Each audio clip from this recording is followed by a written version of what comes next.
ada peristiwa dalam beberapa pekan terakhir ini di mana seorang Habib Rizik Syihab ketika ceramah Maulid Nabi memberikan satu tanggapan dan isinya menyatakan seseorang sebagai, mohon maaf nih, lonte. Perkataan ini bagi kita sekilas adalah perkataan yang buruk. Perkataan yang buruk nih, ucapan lonte ini. Tapi ketahuilah saudaraku,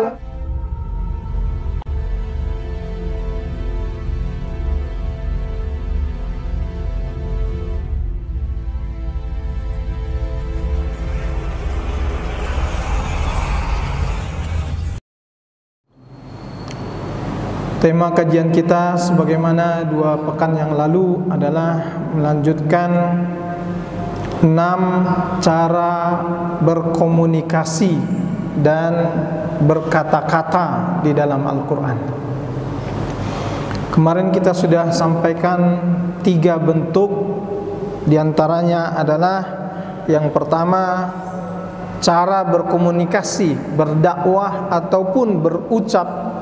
Dalam Al-Quran Allah gambarkan dengan istilah qaulan sadida, dan itu terdapat dalam surat An-Nisa ayat 9, yang makna qaulan sadida itu sendiri adalah perkataan yang benar, perkataan yang lurus, dan perkataan yang jujur. Jadi kalau kita berucap, ucapkanlah perkataan-perkataan yang keluar itu adalah sesuatu yang benar, sesuatu yang jujur, dan sesuatu yang lurus. Masyiral muslimin, lalu yang kedua, ini juga sudah kita bahas, masih terdapat dalam surat An-Nisa ayat 63, yaitu qaulan baligha. Makna qaulan baligha ini adalah satu ucapan yang menurut kita itu akan sampai kepada yang mendengarkan. Jadi caranya kita upayakan melihat orang yang kita ajak berbicara. Kira-kira ketika kita sampaikan, sampai atau tidak. Nah, kalau menurut kita sampai, itu disebut dengan qaulan baligha. Artinya tepat sasaran, kemudian mudah dimengerti. Itu yang kedua. Lalu yang ketiga adalah qaulan maisura, dari kata yusrun, inna ma'al usri yusra. Yusra itu artinya mudah. Maka qaulan maisura itu maknanya adalah perkataan-perkataan yang mudah, perkataan-perkataan yang ringan. Ketika kita berbicara dengan seseorang, kita lihat orang yang kita ajak bicara. Ketika orangnya adalah orang yang terdidik, mungkin kita bisa berkata-kata dengan ucapan-ucapan yang istilah yang tinggi secara ilmiah. Tapi kalau orang umum yang kita ajak bicara, ajaklah dia berbicara dengan metode qaulan maisura ini, yaitu dengan ucapan dan perkataan yang mudah dimengerti, atau bisa diartikan dengan perkataan yang ringan. Masyiral muslimin, yang keempat lanjutannya hari ini adalah qaulan layyinan. Terdapat di dalam surat Thaha ayat 44. A'udzubillahi minasyaitonirrajim. Faqula lahu qaulan layyinan la'allahu yatazakkaru au yakhsha. Dan ucapkanlah, bicaralah kamu berdua kepadanya dengan kata-kata yang lemah lembut, mudah-mudahan ia ingat ataupun takut. Jadi bicara dengan ucapan yang lemah lembut itu bukan berarti melulu merupakan ucapan itu adalah ucapan yang ringan, tidak. Bisa juga ringan menyampaikannya ataupun lemah lembut menyampaikannya, tetapi makna di balik ucapan itu adalah sesuatu yang menakutkan, sehingga orang akan berhati-hati ketika diingatkan dengan kata-kata qaulan layyinan ini. Inilah yang dilakukan oleh Nabi Musa alaihissalam, Harun kepada Fir'aun, bahwa Allah perintahkan kepada kedua nabi ini untuk berucap kepada Fir'aun dengan qaulan layyinan. Tapi di balik qaulan layyinan yang diperintahkan oleh Allah kepada Musa ini, dia harus la'allahu yatazakkaru au yakhsha. Yang mendengar si Fir'aun ini, mudah-mudahan dengan ucapan yang layyinan tadi itu dapat dia mengingat ucapan-ucapan itu, dan juga dia akan merasa takut. Jadi itu yang keempat. Lalu yang kelima adalah qaulan karimah. Qaulan karimah ini adalah ucapan perkataan yang semulia-mulianya perkataan, dengan ucapan dan perkataan yang diiringi dengan penghormatan. Dan qaulan karimah ini identik di dalam Al-Quran, senantiasa Allah sampaikan ketika kita berbicara, berkomunikasi dengan ayah dan ibu kita. Makanya Allah sebutkan dalam surat Al-Isra ayat 23, wa qadha rabbuka alla ta'budu illa iyyahu wa bil walidaini ihsana imma yablughanna indakal kibara ahaduhuma aw kilahuma fala taqul lahuma uffiu wala tanharhuma wa qul lahuma qaulan karima. Jadi ujung ayat itu terhadap kedua orang tua, kalau mereka itu sampai usianya lanjut, jangan pernah berucap yang menyakitkan hatinya, tapi ucapkanlah kepada keduanya ucapan-ucapan yang diiringi dengan penghormatan. Karim, karim itu ini Al-Quran Al-Karim, mulia. Artinya ucapan juga ada ucapan yang mulia. Masyiral muslimin, lalu yang terakhir, yang keenam adalah qaulan ma'rufah, yaitu perkataan yang baik. Ma'ruf itu dari kata arafa ya'rifu, artinya mengetahui. Artinya ma'ruf itu maksudnya adalah kita tahu yang kita ucapkan itu baik atau tidak baik. Allah Subhanahu wa taala berfirman dalam surat Al-Ahzab, dalam surat Al-Baqarah juga ada bahkan di beberapa ayat dalam Al-Qur'an, surat An-Nisa ayat 5 dan 8 itu juga ada.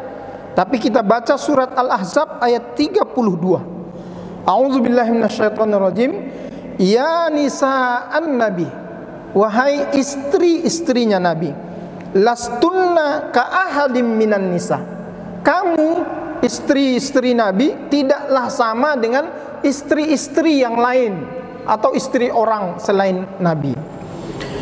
Ini taqaitunna fala takhda'na bil qaul. Jika kamu benar-benar bertakwa kepada Allah, wahai istri-istri Nabi, maka janganlah kamu tunduk dalam berbicara. Makna tunduk dalam berbicara ini, kalau berbicara kepada lawan bicara, istri Nabi itu diperintahkan jangan berlemah lembut. Ya. Fala takhda'na bil qaul fayatma'allazi fi qalbihi marad. Karena dengan cara itu orang yang punya penyakit di hatinya itu akan berkeinginan untuk mengganggu istri Nabi tersebut. Maka istri Nabi itu disuruh bicaranya adalah bicara yang tegas. Wa qulna qaulan ma'rufa, dan ucapkanlah olehmu wahai istri Nabi qaulan ma'rufa, yaitu perkataan yang baik.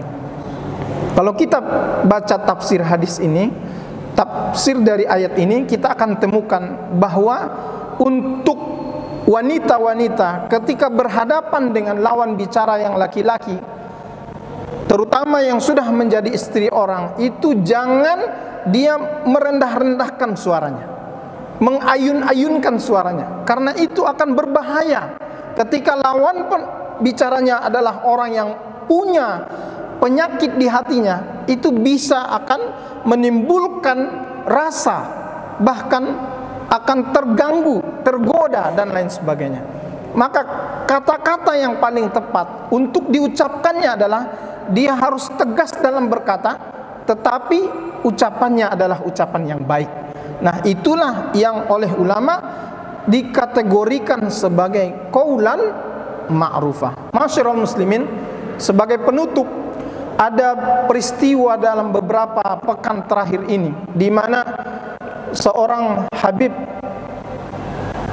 Rizik Syihab ketika ceramah Maulid Nabi memberikan satu tanggapan dan isinya menyatakan seseorang sebagai, mohon maaf nih, lonte. Perkataan ini bagi kita sekilas adalah perkataan yang buruk. Perkataan yang buruk nih, ucapan lonte ini. Tapi ketahuilah saudaraku, ketika di zaman Nabi masih hidup, ini pernah terjadi. Suatu ketika ada Urwah namanya, seorang utusan kafir Quraisy datang menghadap Rasulullah SAW. Lalu di hadapan Nabi dan di hadapan sahabat yang lain, Urwah ingin mempengaruhi Nabi, mengatakan bahwa sahabat-sahabat Nabi ini tidak ada yang loyal terhadap Nabi. Dan itu didengarkan oleh Abu Bakar Siddiq radhiyallahu anhu, yang kita semuanya mengetahui sosok Abu Bakar Siddiq ini adalah seorang sahabat Nabi yang lemah lembut dan sangat menjaga akhlak bahkan dalam perkataannya. Tapi ketika itu keluar dari mulut seorang Abu Bakar, umsus bazrolat, dia sampaikan itu kepada utusan kafir ini. Apa itu?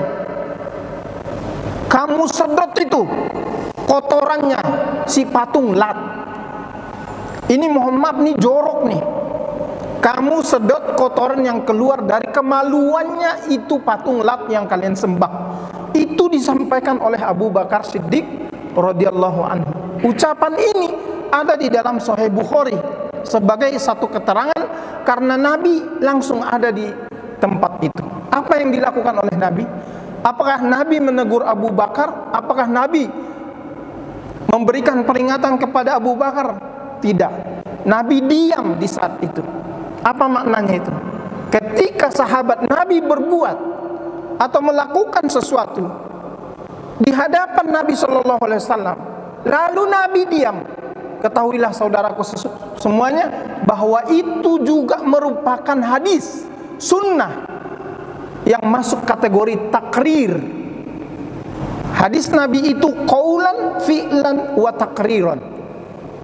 Ada berupa perkataan, ucapan Nabi, ada yang berupa perbuatan yang langsung diperbuat Nabi, dan ada yang berupa takrir, ketetapan yang didiamkan oleh Nabi tapi dia saksikan sahabat yang lain melakukannya.